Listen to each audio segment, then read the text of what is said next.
This is a short lesson on scale sequencing, pattern sequencing, however you want to call it. It's a concept. This is one of the more popular, applications of that concept. I certainly use it all the time. But it's a pretty basic one, and there's a million different variations and things. And, so once you kind of learn what the concept is, you can try to come up with your own sequences and patterns too. So the concept of scale sequencing is, instead of playing a scale top to bottom or bottom to top, you would take some twists and turns in there in a specific order. You would play the notes. So the one that I always like to start with is three down, one back when you're descending, and 3 up, 1 down when you're ascending. So we'll start with just the A minor pentatonic scale, kind of, the mother of all scales in our world. But what it would be is you would play down 3 notes, starting on that pinky out here, the box pattern. It doesn't really matter where you start it, you would just apply the pattern from wherever your starting point was.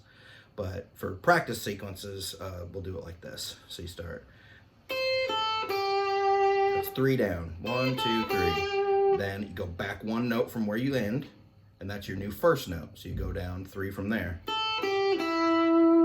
So,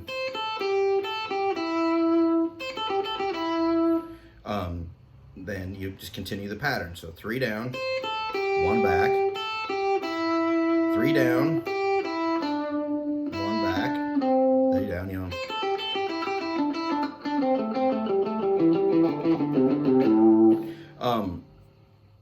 just kind of, that little sequence.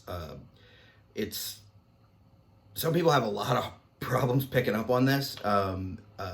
Sometimes they do better when I print a tab for it, so I'll tab it out too. But you got to see the pattern. And that I first heard it in the Good Times, Bad Times solo. Well, really, I probably first heard it in Love Gun, the ascending version. Ace does that in Love Gun. That thing, but I didn't play guitar then, so I didn't remember it. First, after I played guitar, the first time I remember hearing it is in the Good Times, Bad Times solo. Jimmy Page does it, ascending and descending in it, and I thought it sounded cool, and I learned how to do it, and then, but Ace and Jim, Ace and Jimmy Page had already, kind of done it straight up and down the scale before. So you have to figure out new ways to do it. So we haven't gone over the ascending yet, so we'll do that quick here. So we got ascending, it would be 3 up. 3 up, 1 back. 1 back, up 3.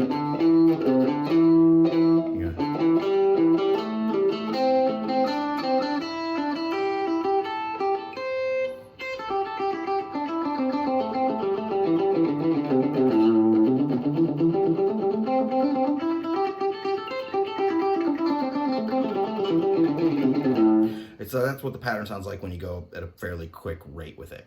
But again, doing it up and down as a scale is, kind of taboo now because it's been in 2 famous songs, more than that actually too. But the trick is once you get good at both of them, is being able to kind of turn on a dime and switch directions. And that allows you to do a little more longer flowing lines that don't, a little more, or less predictable, so you got it.